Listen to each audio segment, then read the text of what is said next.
Before Thailand was a Buddhist country, it had already received a lot of religious teachings from India. And so Thailand received Hindu or Brahmanistic teachings from India before Buddhism came to this country. And so there is a mixture of, in many places, of old Hindu beliefs with Buddhist teachings. And, for example, many Thais believe in a vijnana or vinyan, which is a soul. I myself, when I was a small child growing up in Thailand, when I was a little boy, I was taught this as well. All the older people had learned this, and then they taught it to children. So as a young child growing up here, I was taught about a soul or vinyan. For example, that would die when the body dies. This soul would be born in some other realm, some other world, some other body, or something like that. Or, for example, we were taught that this soul, when a person slept at night, the soul would leave the body and go wandering around, go traveling around. And so we were told that never do anything to disturb a sleeping person. And like, don't go and put paint or makeup on their face so that when the vijnana comes back, it wouldn't recognize the body. And then it might not go back in the body and the person would die. A lot of beliefs like this were taught to us as children. And so even in a Buddhist country or in a nominally Buddhist country, we are taught all kinds of things like this. And this idea of some soul or vinyan that I was taught as a child is not Buddhism.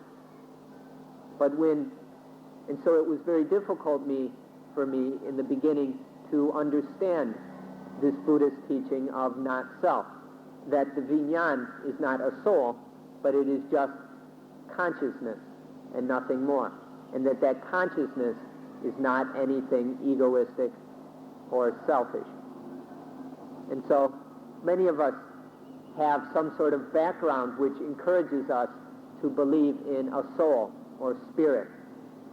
How you have been raised and conditioned, you will know for yourself. But for most of us, this belief, this conditioning that there is a soul, a vijnana that can leave the body at night and travel around, that can become a ghost, that can be reborn in heaven or in some higher heaven, or that will transmigrate from body to body. All these things are not Buddhism.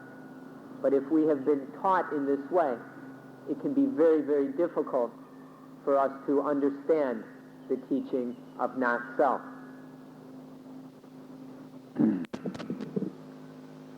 This word vijnana, which we can call soul, or the one understanding of vijnana, which can be soul, spirit, atman, atta, the I, the self, the ego. There are many words for this thing, but none of these are correct or are something that is true or real. Now, all of the Buddhist teachings are aimed at merely, or specifically, at the removal of all these thoughts, ideas, feelings, and beliefs in a soul, an I, an ego. This is what Buddhism is about. Anything that is encouraging the ego and egoism is not Buddhism. The techniques which we can use to remove and eliminate the ego and egoism are many. And there is much detail to go into about these different techniques, which we will not have time to do today, and we'll have to leave that for later. We'd just like to summarize with the fact that the ego, or any of these words, the soul, whichever you prefer, the ego is nothing but a reaction of the mind that is ignorant. It's just the an ignorant reaction towards life. And because of this ignorance, there arises the concept or feeling of ego. But it is nothing more than this ignorant reaction. Life is taken to be the ego, or the ego is considered to be life. And this has no reality whatsoever. Sometimes life we take as we call life. Other times we can understand life as the compound of body and mind. Other times we talk about life as the 5 khandas, the 5 groups of body, feelings, perceptions, thought, and consciousness. Or sometimes we talk about life as the 6 sense fields, the 6 sense doors of eyes, ears, nose, tongue, body, and mind. Whatever way we approach life or we analyze life, if we do so clearly with genuine insight, we will see that there is no ego involved in life. Life is not ego. There's no ego within it or in any way related to life, no matter how we analyze it. So this is what Buddhism is about, to remove any thought or idea of ego, to remove this ignorant reaction to life. And then life becomes cool and light and pure. And this is the mind that has been liberated. Life has been liberated from the prison of life by the removal of this ignorant reaction toward life. Removing the ego is the essence of Buddhism. This is the liberation of life. So we will end today on this point.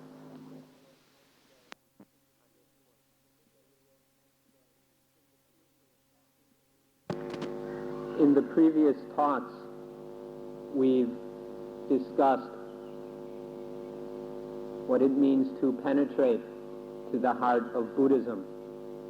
We've been talking about the heart of Buddhism, and that no matter what form of Buddhism we use or follow, that if we penetrate to the heart of that form of Buddhism, then we will reach the exact same heart of Buddhism.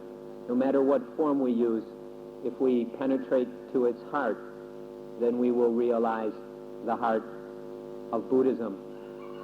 And this will be the realization that there's realization of the fact of not having a self or soul, the fact of not being a self or soul.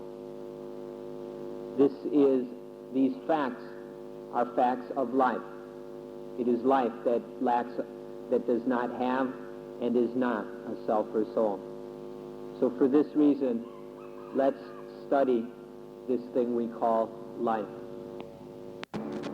Now with this thing we call life, we can look at it as 2 different kinds of life.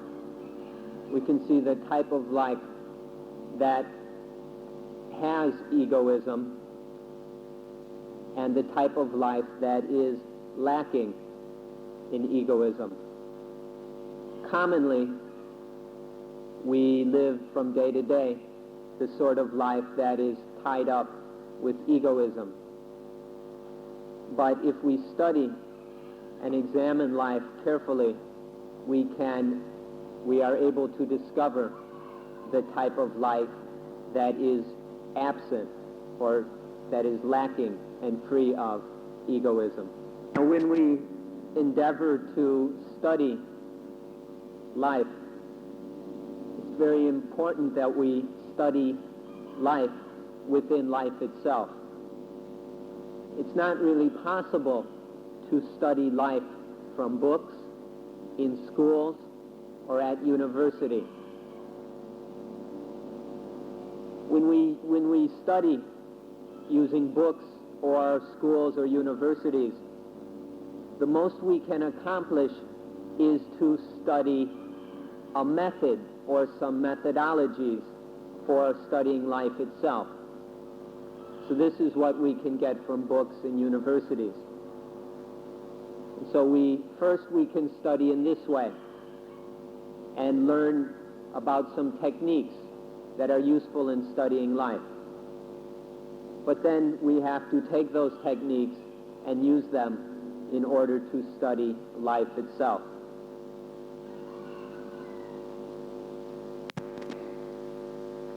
Life, this thing we call life. We need to talk about this thing, life itself. What is it? What is life? Many of you think you already know what life is. Many of us think we have a very good understanding of what life is. Most children even think that they know what life is. But this understanding is usually quite insufficient. It's a rather small and incomplete knowledge of what life is. For example, in children, they know what life is enough to be afraid of dying. That's as far as they understand life. They know it enough to be afraid of dying. But they don't have a sufficient knowledge where they can escape from all dukkha and be free of all dukkha. So for this reason, children as well as ourselves must study this thing called life on a much deeper and profound level than is commonly done. The typical understanding of life is not enough. It does not free us from dukkha. And so we must study this matter much more profoundly. And now we will discuss how to do that. Rather concisely, we can say that life is the thing that we take to be the ego. Whatever thing or things we take to be the ego, this is the meaning of life. This is what life is for us. But really there is only in this life the mind. There is mind, but there is no self, no soul, no ego, nothing that we can truly call I or mine. And so what there is really happening is there is the mind, and in the mind there are thoughts, a kind of thinking which attaches to certain things as ego. So this is what life is, this attaching to things, this taking things to be the ego.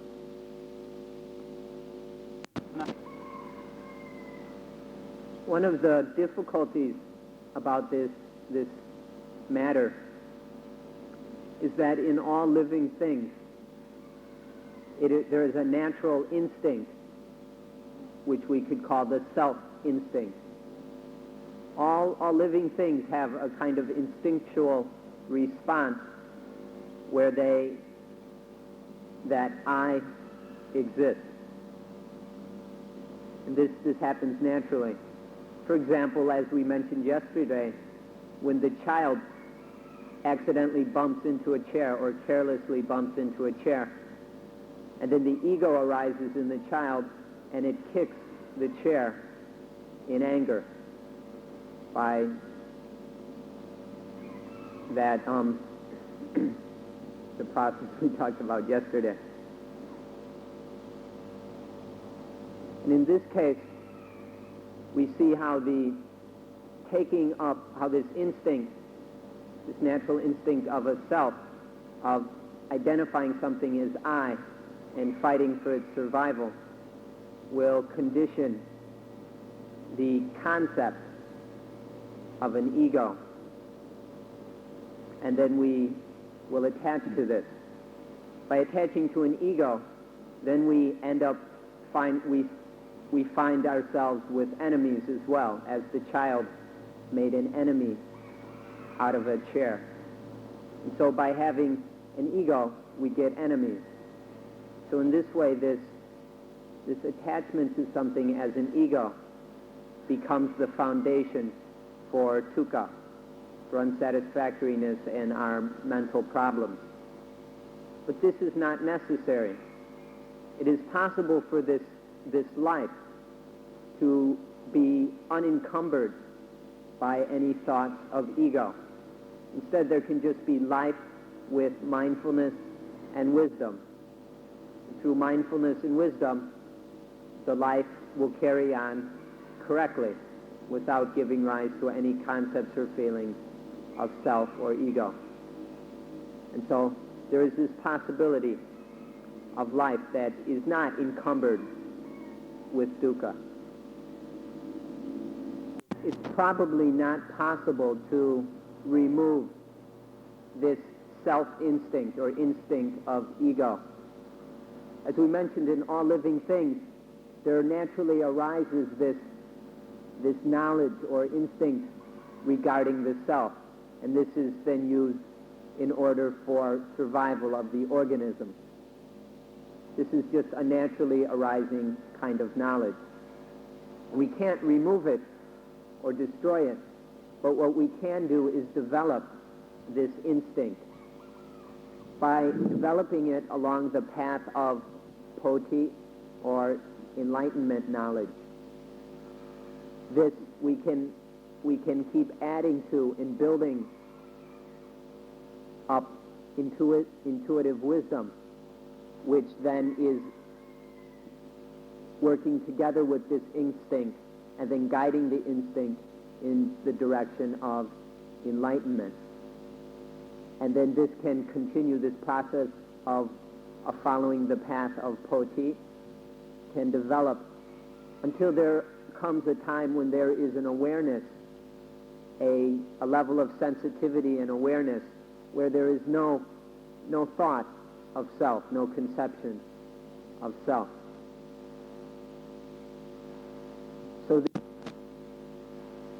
So this instinct that arises naturally in all living organisms, which in Thai we call sanchatayan, which means a knowledge that arises naturally, spontaneously, without having to be taught. This sanchatayan of self can be developed into what we can call pavitayan, which means a knowledge that has been developed through training and practice and experience. So we can't really get rid of this instinct, but we can wisely develop it in the direction of enlightenment. The practice of vipassana, or the experience of vipassana, of direct intuitive insight, is a way of having the self-instinct, the sanchatayan of ego, to meet up with reality. The self-instinct, through insight, begins to discover reality. And then this realization and awareness of the way things really are has an influence on this instinct. And then the instinct slowly transforms into what we call pavitayan, or knowledge that has been fully developed, properly developed. Another way of looking at this transformation of the neutral self-instinct, which is just a mechanism for the organism's survival, into the fully developed knowledge. We can also see this as the adding of poti, or enlightenment knowledge, just to add more and more enlightenment knowledge into this neutral vessel of this instinct. This instinct is neutral, and by filling it up with enlightenment knowledge, then it transforms into a knowledge of things as they really are. So in this way, the self-instinct is transformed through the direct study of life until it sees, it has the fully developed knowledge and wisdom of life as it really is. This is what correct and proper vipassana accomplishes. So we come to look at life in order to study it within itself. Most of us look at these bodies or these things we call living beings, and we see that they're not yet dead. And so we assume that there is life somewhere. But we really can't put our finger on where the life is. What is life? Most of us aren't able to pinpoint what we mean by life, or what life itself is. If we approach this, however, from the viewpoint of the Buddhist teachings, then we see life is made up of essentially two factors, two complementary inseparable factors. One is called body, and the other is mind.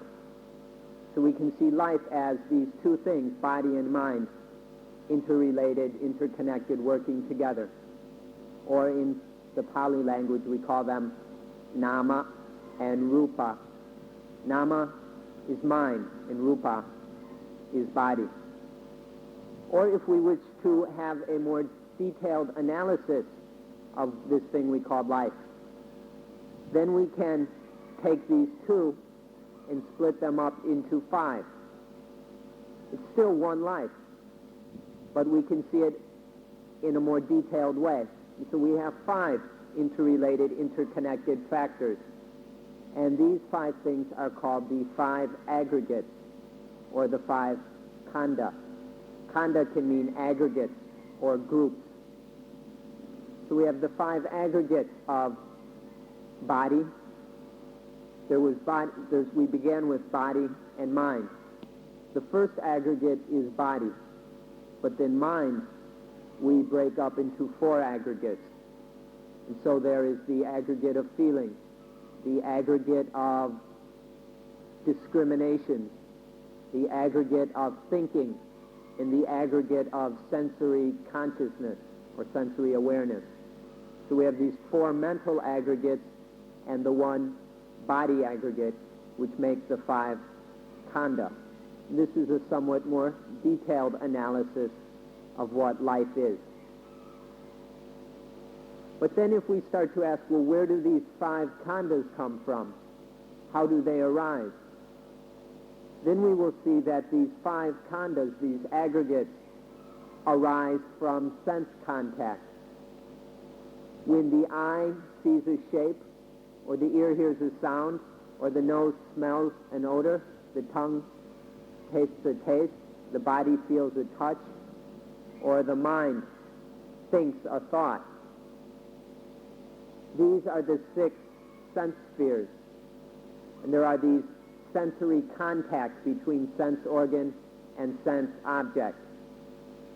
And so through these sense experiences, through the eyes, ears, nose, tongue, body, and mind, we have the nutriment or the food which gives rise to the 5 khandas. And so if we want to study life on a profound level, we can see life as these 6 different kinds of sense experience which make up our life.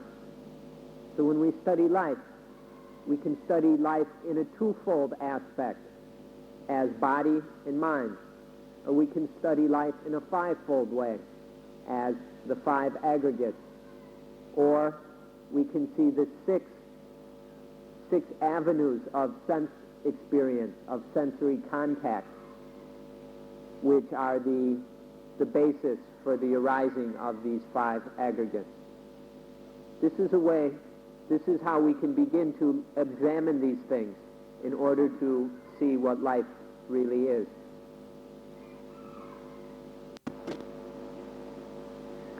Now all these things that make up life we can see as being nothing but natural elements.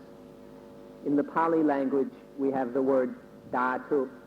Dhatu means something that when we break something up into its smallest pieces, that smallest possible thing is called a dhatu. And usually we use the word element in English, though in our modern chemistry and physics, we have broken up the elements into smaller and smaller pieces. But when we say the element, we mean something which cannot really be broken up any further. And so we can see that life is made up of nothing but elements. Instead of attaching to life as ego, as making this identification with it as I or mine, if we examine it carefully, we will realize that there are nothing but natural elements. There's the body, which is made up of elements, just natural elements.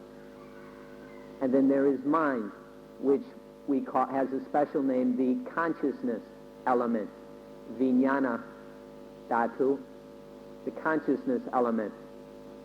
And this consciousness element is that element which is able to think, feel, be aware, have sensitivity, be conscious. This is the consciousness element. And when the conscious element thinks or whatever, then there are thoughts and emotions and feelings. And these thoughts and emotions and etc. are also elements of nature. There's no self there. It's not an ego that is thinking. And the thoughts are not I or mine. They're just elements of nature. And so if we see mind or life as nama and rupa, these are nothing but natural elements. Or if we see life as the five aggregates, well, these are also nothing but natural elements. In them is nothing that we could call I or mine, nothing that is really an ego. Or the six sense avenues, the six sense spheres, via the eyes, ears, nose, tongue, body, and mind. These are also, and all the experiences we have through these sense doors, these are nothing but elements of nature. In them, you can really not find anything whatsoever that can be properly called an ego. But it's the tendency of the mind to react to sensory experience in an egoistic way, to condition or concoct the idea of an I who experiences and my experiences. And so by taking these different natural elements of life and attaching to them, then we make life into the ego. We just take these bits of life and make them into an ego. But if this is truly studied in a profound way, then there will be a realization that there's really no ego involved. There's just nothing but natural elements.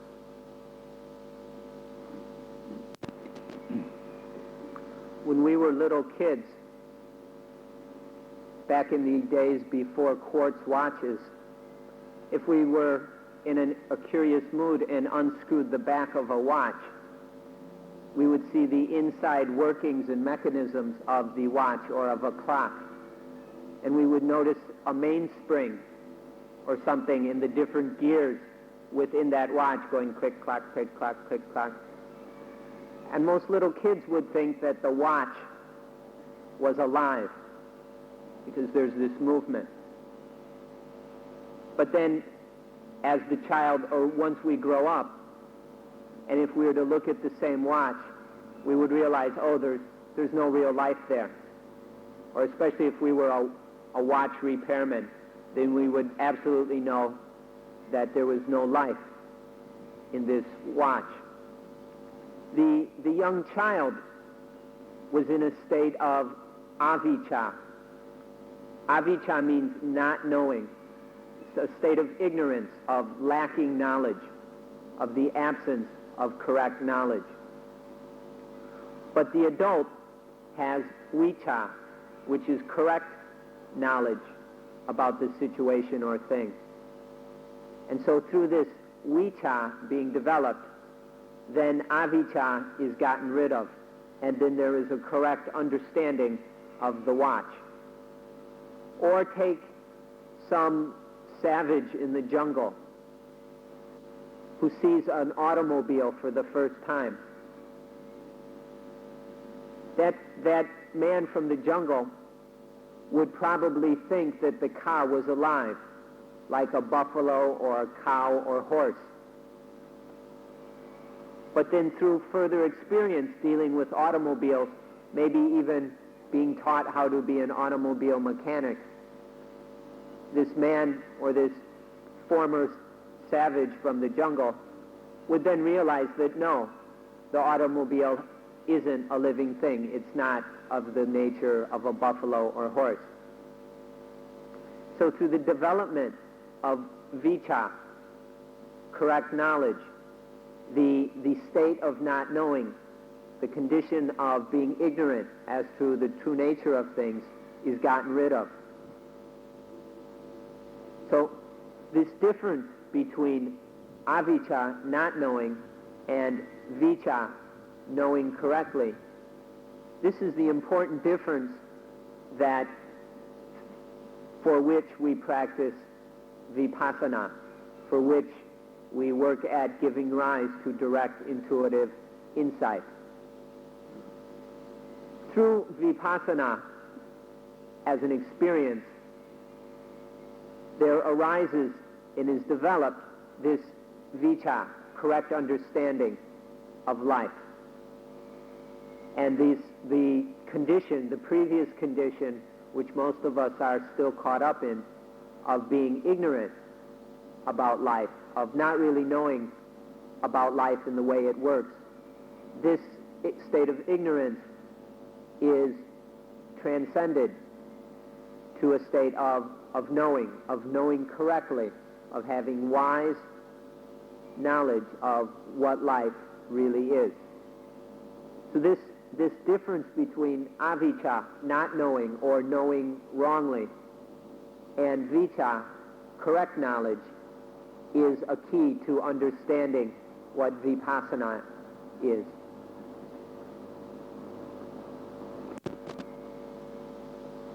Now, we, meaning those of us who do not understand Dhamma properly, when we look at body and mind, we see it in the same way that the child saw the watch.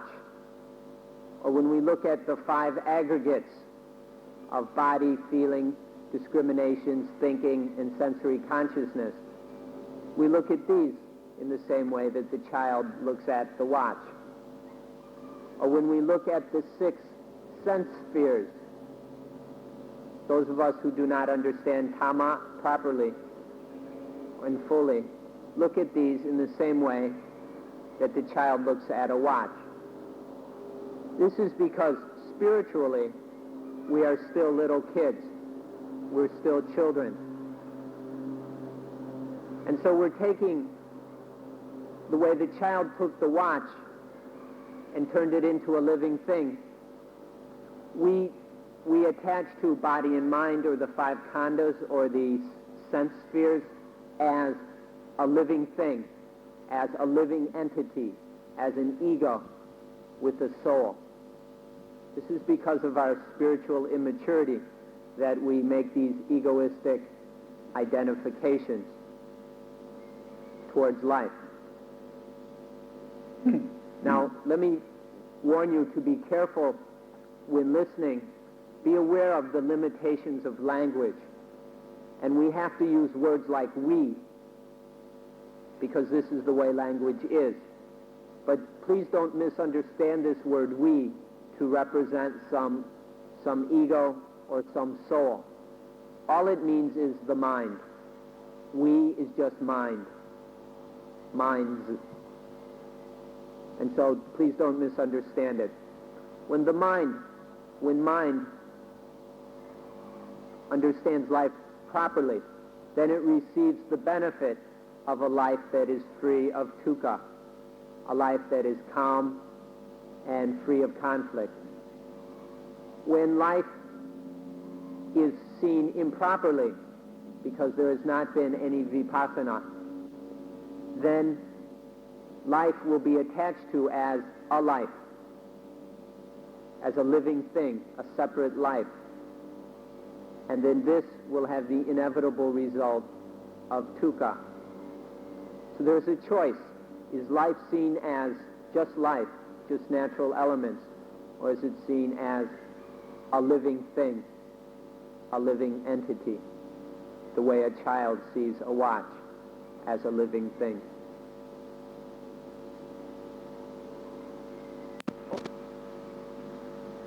Now let's look at the word education or study.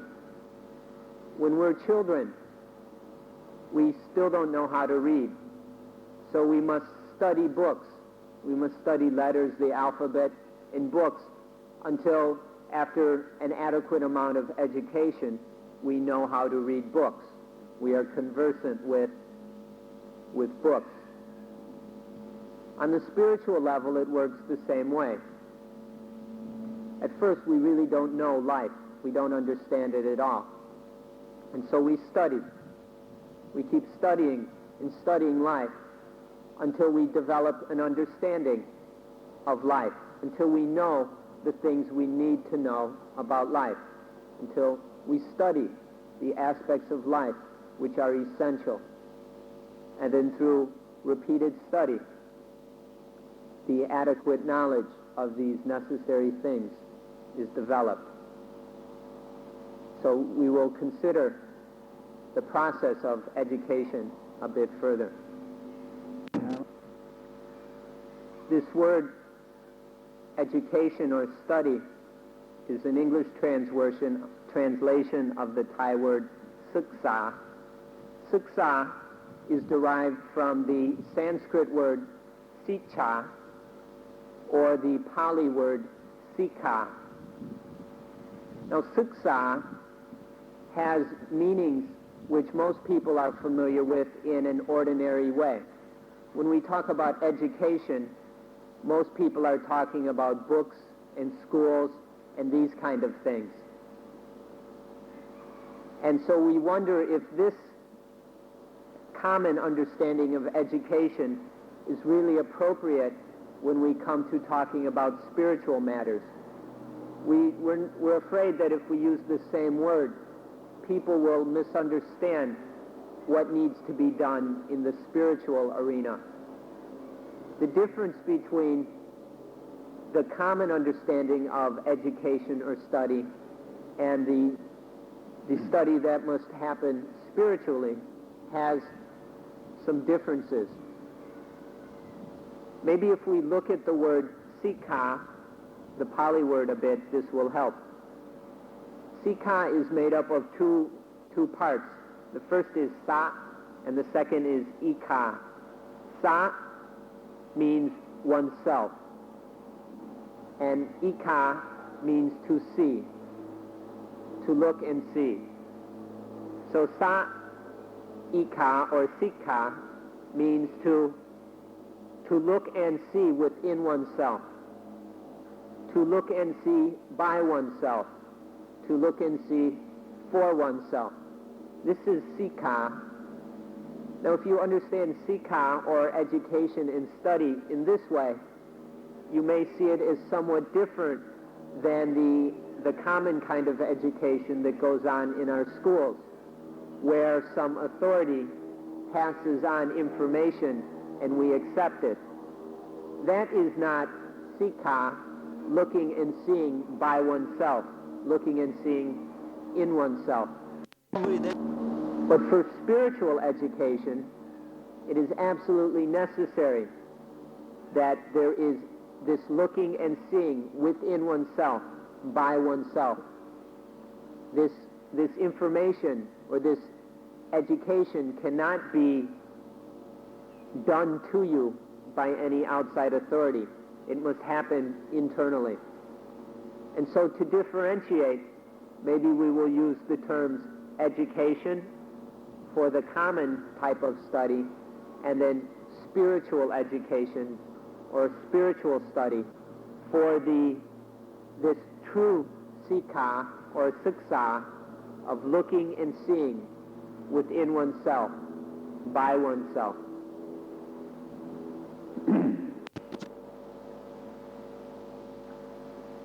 Now, when we approach this word siksa, or education, the kind of education that is common or dominant in the world these days is an education which deals only with externals. The focus is completely on things outside of oneself. We're always looking around and outside. This is the emphasis and direction of modern education. But the education we're talking about is an education of looking within. Life is within. The ego arises within. All the thoughts and thinking and dukkha, all this happens within. So we need to adjust and redirect our orientation away from external things and focus and direct our study within. We need to correct this misdirection and start looking within. Within this point of seeing within oneself, looking within oneself, of seeing for oneself, by oneself. This is absolutely crucial. Without this, there is no spiritual practice at all. The Buddha used a word, santitiko, which means to see by oneself, to see for oneself, and to experience the benefit of something within oneself. Truth, ultimate truth, is santitiko. No one else can tell it to you or give it to you. You can't find it in books or in somebody else's words. Santitiko, the truth, must be found within, by looking within and experiencing it within. All of you have something which you take to be your ego. All of you have something which you think is an ego. And so in this study, we need to study that ego. Look at it, watch it, observe it, until you see it.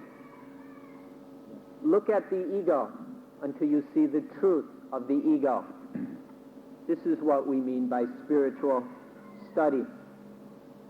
There are many books available about things in the world. And when books written about physical things are quite simple. It's quite an easy matter to write down in a book facts and details about physical things, about external things. But when it comes to these mental things, questions of the ego, this is something which can't be written down in a book. The experience of the truth of these things cannot be written down. It cannot be expressed in words. All we can do with words in books is record the techniques and methods for seeing, for studying, for looking at the ego. Books and things like that are great for external things. But our problem is internal. And so to work with this internal thing, we can't rely on books or the teachings of someone else. We have to look and see for ourselves. And so the study we're talking about here is a study where we look at the problem itself. We have this problem, and so we study that until we see it ourselves. And that can only be done internally, within ourselves. When it comes to study, we can talk about two types of study. One is study that begins with the effect or result and works back to the cause. I believe this is called induction. And then there is also the kind of study that begins with causes and works through to the results. And this is probably called deduction. What this means is that we start with the result, which is dukkha. There is greed, anger, stupidity, love, hatred, fear, worry, jealousy, possessiveness, sentimentality, longing. All these kind of things are dukkha. And so we study what causes all this dukkha. What is the root, the source of dukkha? And so we look within and we find the ego. We find attachment to things as I or mine. This clinging and clutching to things as I, as me, as myself, as the ego. This is the cause of all this dukkha, or ego. This is the cause of all this dukkha, or egoism. This tendency of egoism is the cause of the dukkha. So we can begin with the external result and work back in towards the cause. Or we can, and then we can take work from the cause, the egoism, this foolish attachment to things as I and mine, and follow through to the result, which is dukkha, which is the agitation and disturbance of the mind, this confusing, this burning, this disturbance of the mind, of life. So we can study it from externally into the ego, or from the internal ego out towards the result, which is dukkha. We can follow either way. For our study to be complete, for vipassana to be complete, we must see both the cause and the effect. Most people just lump them together and don't notice this relationship of cause and effect. And so in that kind of thing is not a correct understanding. For proper and correct vipassana, we must see the result and its cause. We must see the cause and its result. This is necessary in vipassana. Before he was the Buddha was just an ordinary sentient being like the rest of us. So he was just like us. And he hadn't really learned how to study within. Before the Enlightenment experience, the Buddha had not really learned how to do this internal spiritual study. He had had an experience as a prince at the age of 29, where he saw dukkha, or dukkha. He had an experience of this and saw that there was dukkha. But this was an experience of what is external. And so he began to search for the cause of dukkha. To do so, he left home, he left his family, and started searching for the cause of dukkha. 6 years later, he sat down under a tree and started to really work within. There was dukkha. And then so he asked, where does dukkha come from? And he saw that dukkha comes from chati, birth. Dukkha comes from birth. But don't be careful with this word birth. We're not talking about physical birth of a body, the birth from out of a mother's womb. We're talking about spiritual or mental birth, the arising of the ego, the birth of the ego in the ignorant mind. So the Buddha saw that dukkha comes from this birth of the ego. Well, where does that birth come from? And the Buddha saw that the birth comes from pawa,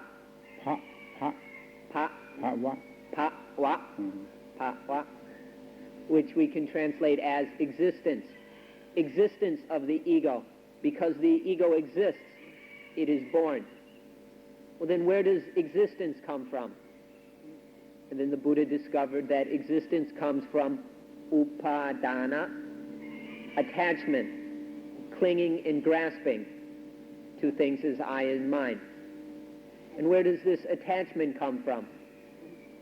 The Buddha saw that it comes from tanha, craving, or ignorant desire. And where does craving come from? It comes from feeling. The pleasant, unpleasant, and neither pleasant nor pleasant feelings. And where do these come from? They come from phassa, sense contact, through the eyes, ears, nose, tongue, body, and mind. And where does Patsa come from? Patsa comes from the sense spheres, having these 6 sense spheres, the visual, oral, olfactory, gustatory, tactile, and mental sense spheres. And where do these sense spheres arise from? They come from mind and body.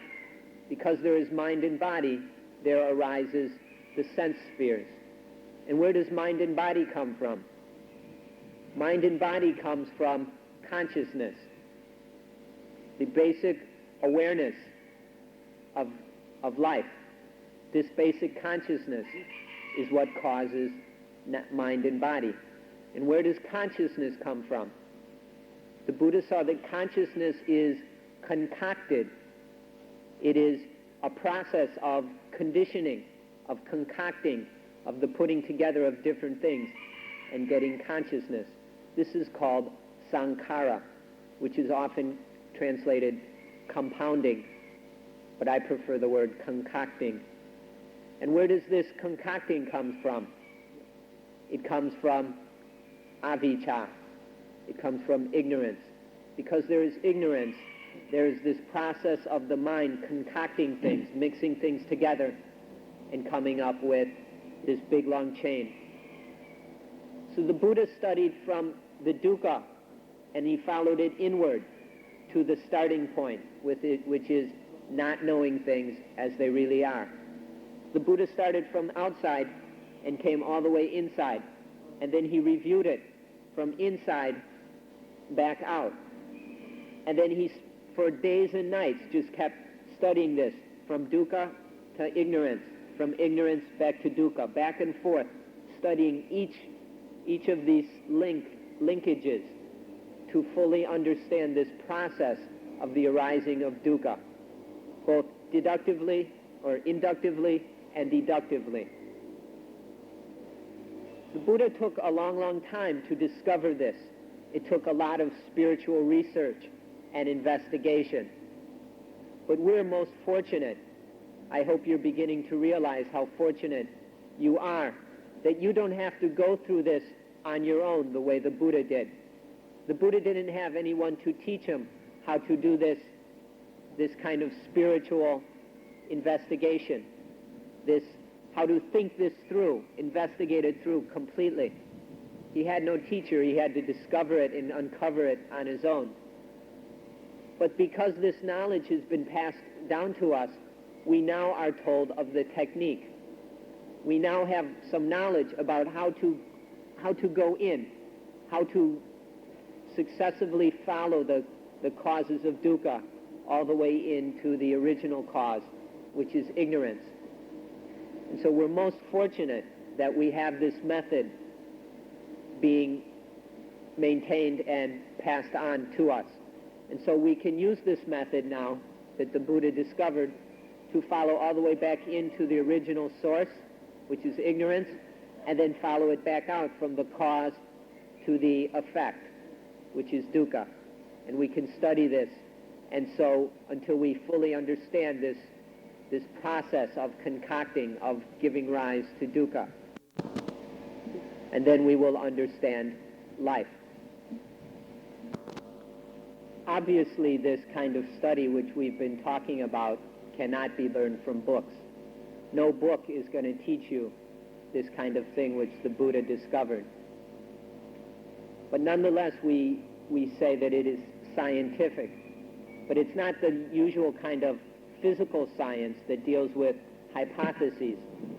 This spiritual science doesn't have to use hypotheses or theories. We just use this technique which has been described to study realities. There are these succession of realities linked up in the way we mentioned, and so we can follow them back to the original cause of all dukkha, of unsatisfaction, pain, suffering, frustration, grief, and all these things. So this is a very scientific method, and it must be done internally. For this to happen, for this vipassana, this looking and seeing of vipassana which we have described, for that to happen, the mind must be made ready. And this preparing of the mind for vipassana is called samadhi, or concentration. The mind is cleared and calmed. It's made firm, stable, and alert. The mind is trained and prepared so that it becomes a very powerful tool that is able to look and see. When the mind is clouded or disturbed or egoistic or wandering or dull, there is no possibility for any vipassana. No clear seeing or direct insight will arise. So there must be the training and preparing of the mind, which we call samadhi. And this samadhi and vipassana both stand upon a foundation of sila. Sila is living our life in a balanced way where we aren't living selfishly, where we're not merely following our desires, living according to our own pleasures and prejudices, likes and dislikes. Sila, or morality, is living in a balanced, simple way where we're not trying to make conflicts. We're not getting into competitions with other beings. When there is sila, when there is true sila, a level of living, of speaking, of earning one's living, of maintaining life, that is calm and simple and not selfish, then it is easy to develop samadhi. But if there is no sila, it is hopeless for any deep level of samadhi to develop. And if there's no samadhi, if the mind is not clear and stable, then vipassana will not arise. So we invite you and encourage you to live in a simple, balanced way. Develop morality so that this can be a foundation for a clear, calm, steady mind. And then that mind can do the spiritual study of vipassana and realize and penetrate to the heart of Buddhism, to the ultimate truth of life. So on this point, we will end today's talk. Before you go, I would like to make a short announcement. This afternoon, there will be a special vipassana session involving the burning of a corpse or a funeral. Everyone is invited. Please carry on with we don't know exactly when this will happen, just sometime early in the afternoon. And so please carry on with the afternoon's activities. And then when it is time for you to come over to the funeral pyre, I'll come over to the Boy Scout field and ring the bell. And then please bring your cushions, or just bring your sacks. Please don't bring your cushions, but bring your sacks so you have something to sit on. And then come over to the funeral area. And then there will be 2 short talks, very, very short, and then the burning of the corpse. This kind of ceremony is not being staged as anything other than an opportunity for vipassana.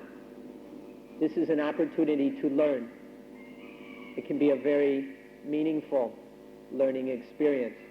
So please, before coming over to the funeral pyre, practice mindfulness. Keep your mind clear and steady by walking or sitting, whatever technique you will be using. And then as you walk over to the funeral area, please maintain mindfulness. Please don't allow your mind to wander or become distracted. And then if you attend this ceremony mindfully with a clear, steady mind, then it is an excellent opportunity for some genuine vipassana to arise, for some clear, intuitive seeing into the nature of reality. So we'll see you this afternoon. Thank you. Suppose you are in the difficult time, then when you change the place, you move the place to the very good time, the very good place, Do you like to come back to the place? You don't like to come back anymore. Even you think of your relatives in the formerly place, but you always say that I don't have enough time to go to see them. I very busy, don't have. Always say that. Suppose you stay here any people got much problem, then you go to any place, you have chance to go any place, can solve all problem, no problem anymore. Your life very happy. When you think of this place, you will pity people. You still attached in many bad things. You still delude, attached in delusion. When yourself, you already free from the bad situation, don't like to come back anymore. This is also the same. The more the final one, they do not come. This thing, if anyone you can read the Tika Nikaya, the book, the second, the last sutta one can explain very fine. Tika Nikaya, Payasi Sutta. The Kumarakaspapa, the Arahant, explained to the king. The king asked the Venerable Kumarakaspapa, how can people know that our relative already passed away? They born in another realm. Why not come to tell us? They born to another realm. Why not come to tell us to do this, to do that? This is also the same question. So I explain the same thing. It's the same thing. Human beings very smelly. Anybody very good smell? No person very good smell. Hair also smelly. Eye also smelly. Ear also smelly. Bad smell. The mouth also so smelly. Is this evening you wash up again? True or not true? If you think your body very good odor and good smell, no need to wash up your body. And tomorrow morning also no need to wash up your body. Today you use this cloth. And then this evening maybe you change already. If don't change, become very dirty. It's different realm. Higher realm much better. The more higher, the much better. But if they attach in the realm, they cannot attain enlightenment. Only this realm of human being. Because the realm can experience bad thing, good thing. From bad thing and good thing, when one can release the mind from attachment, from good and bad, then can attain nirvana. Not attached in anything. I hope all these things you already record this, is it? You can compare with any discourse of the Buddha. You can compare with the discourse. If you're not sure which one choose this, compare with any discourse, you ask me again. Should compare with any discourse. Any more discourse to compare.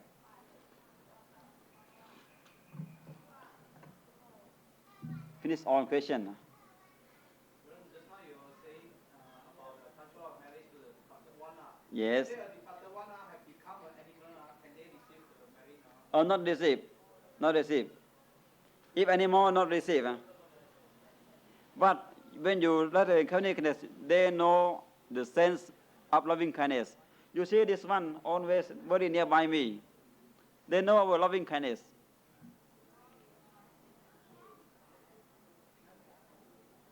If they be born as animal, they not accept, they not receive. When your son say married, you also ready loving kindness every time.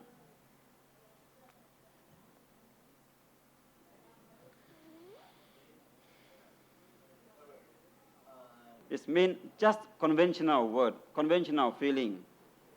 Otherwise, we cannot say who aware of the things. Just conventional word to the mind, you see.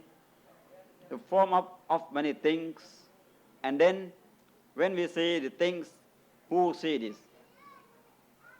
We just understand, follow the conventional words to separate the function of the mind. Separate function of the mind. Even the mind is so shapeless. Mind is so shapeless.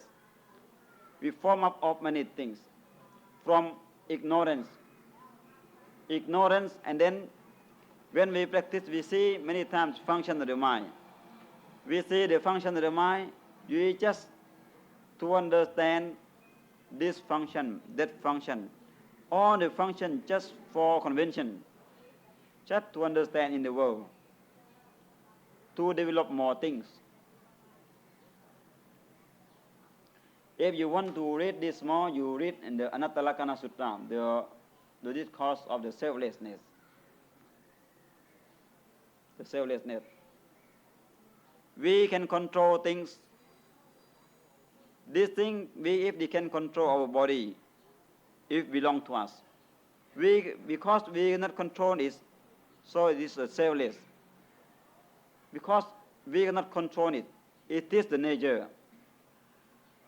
All the things, it is the nature. All things belong to the nature.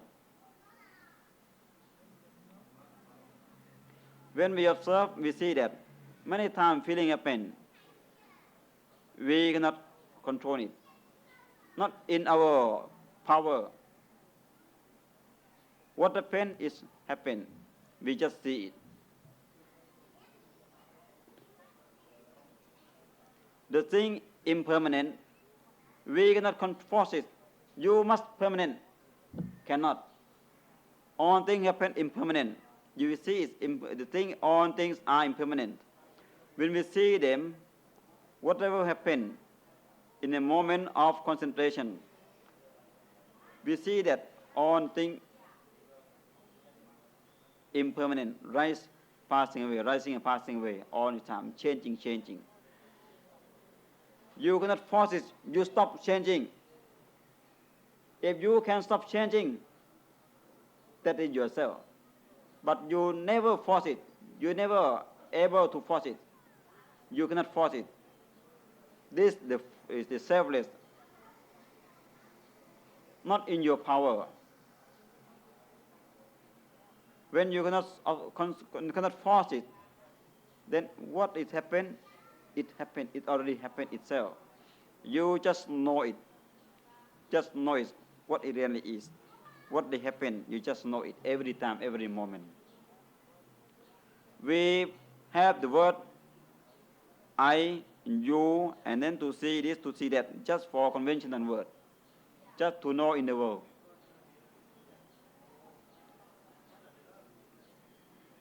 Otherwise, even your name also, no one can call you, also cannot call yourself. Who am I?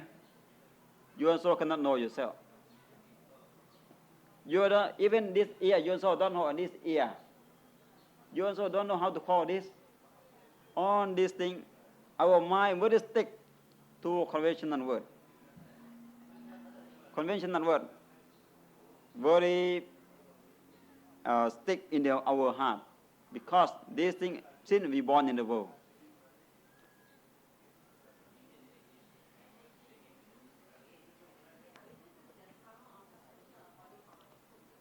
This depends on the previous karma or present karma. In the present karma, it depends on you. You accumulate the heavy things or the light things. The heavy things mean the heavy karma. You get angry easily, you feel very heavy. If you not get angry easily, you not feel heavy. Suppose tomorrow morning your friend make you angry, you feel very happy already. Very heavy in your heart. You accumulate this more and more, then you meditate, this thing again happen. You feel very heavy, chest very heavy, come to the head again very heavy in the head. If you let the thing happen, you not attach it, not get angry easily, then you not feel heavy. This is the present karma, your present karma.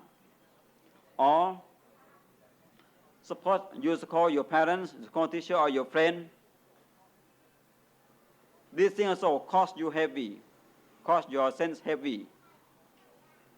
If you do things always awareful, mindful, not accumulate the heavy things, the heavy karma, then the heaviness not happen to you. Yes. When you practice, you feel like anytime. Sometime in the previous time, in previous day, you already accumulated the bad things or heavy things in the mind. Then this thing happen to you in meditation moment, but quite short time, not long time, because you not accumulate in the present day. This way, when what we experience when we practice meditation, also teach us not to accumulate the heavy thing in the mind, to practice the skillful karma more and more, to make the sense or the feeling light, to take away of the heavy feeling. Understand? Sometimes And then another part body, just top of the head. not from the top, just right here, then here, to the right hand side here. You must have more time to practice meditation until this thing it go through. This here are not enough, just first time, come to the back side of the head. You practice more. This because when you observe it more and more, your mindfulness deeper in the nerve, deeper in the nerve. When this thing, when you experience it longer, it come through to the forehead and go through. This greater pain. Is it because of too much concentration? Excess? No. Not depends on concentration. You observe it, the painful feeling there, you observe it. Do not observe in that painful feeling in the head. You observe in this thing happen when what you are doing, you carry on that action. Even the pain come to the head very heavy, you just carry on your action of meditation until this thing is clearer or more obvious. When it's become more obvious, it come to the top of the head and come to the front and go through out. Yes, throughout. It come itself.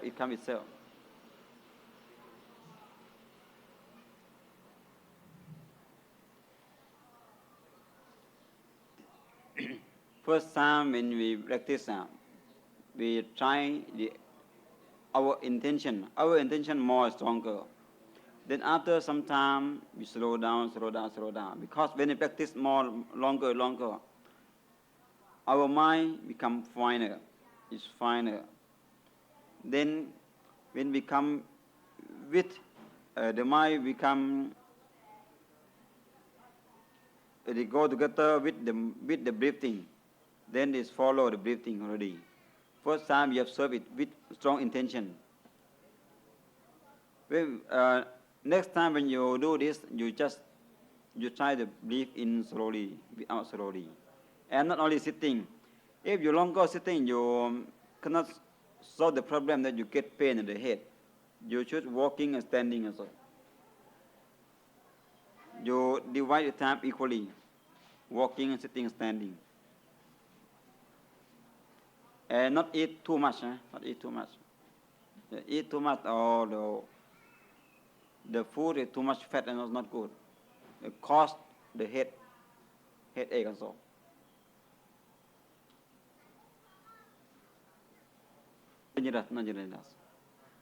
Not dangerous. But frighten other people.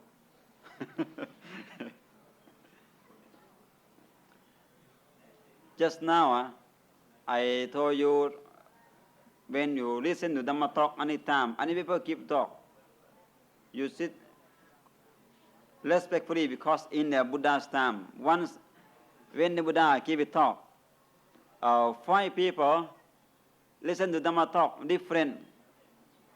Some of them they not listen intentionally. They raw the finger raw on the ground. Many animal shape, many things. Some of them, one of them lie on the floor. and one sit very quiet, cannot hear anything, sit very straight. And one listen intentionally. Another one always yawn. All time like this, 5 people were different. And monks asked Buddha, why 5 monks like that? Different. Buddha explained, the one who always keep quiet, cannot listen, because he attached in the method he practiced, not listen to the Buddha, not listen to me, attached in ascetic practice for himself. Even he listen to me, he not listen, he keep his own practice. Another one always yawn. That's because it was the big snake is python, is it? Was python before 500 life before born in this human being. Then another one always draw on the ground was the earthworm. The earthworm it is. Quite a long time. Then now again raw on the ground, even listen to the Buddha. Another one, when listen to the Tipangara Buddha, long time already, the previous Buddha,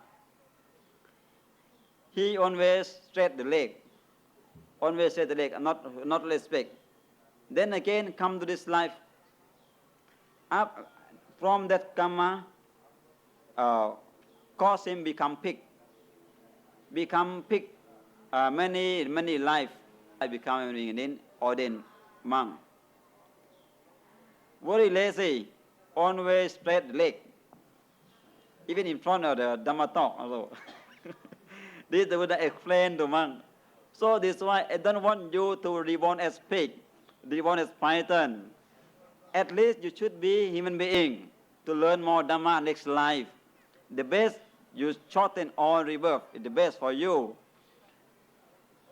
I hope all must not go to lower realm. Even not only the any monk, even ordinary people. Dhamma is discussion. We must respect. Even your parents teach you, suggest you, you also must respect, high respect. This way people can see, oh, this one come to learn Buddhism from temple, can change habit, change characteristic much better than last time. Become good witness. Good witness. No need to go to the altar, oh, may God. This is a witness for God. We can become good witness for Buddha through our own experience, our own practice. I said it, do not get angry. Huh? Don't get angry with me. Huh?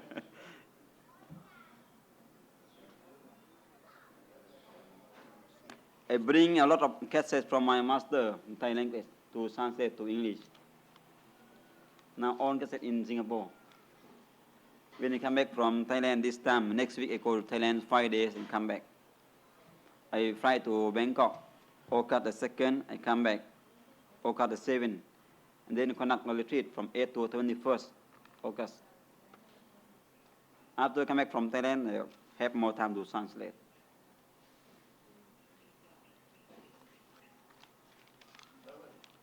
When we are listening to the Dhamma, we sitting down getting very painful. Do we change posture? Okay, can. You change posture. Yes. Yes.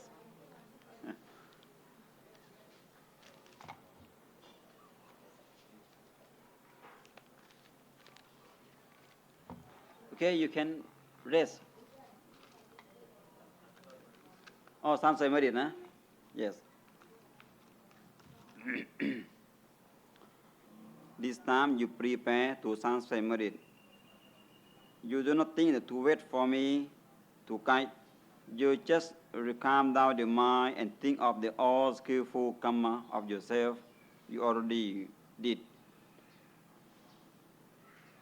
You reflect of your good karma. And you radiate loving kindness, your metta to all beings, to all relatives and beings. Mentally thinking slowly, slowly.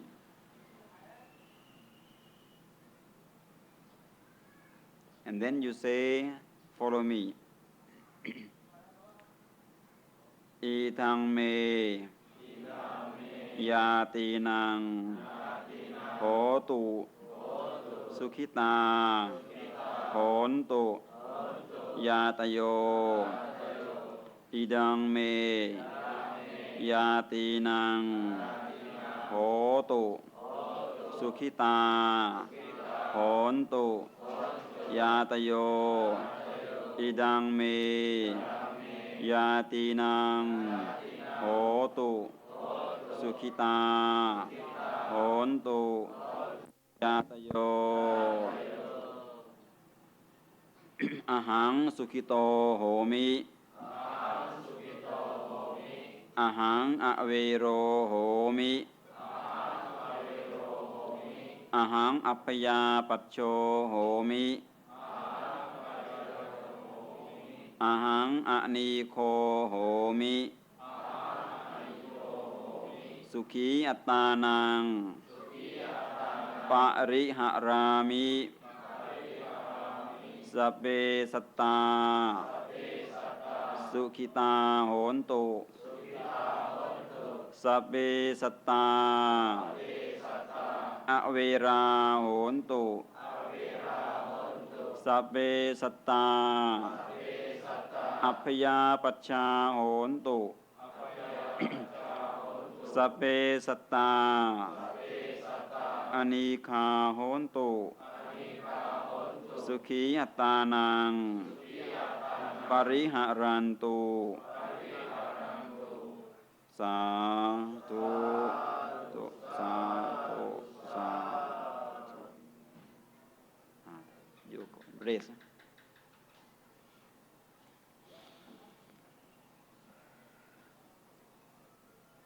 You have your discussion, is this? Feedback, huh?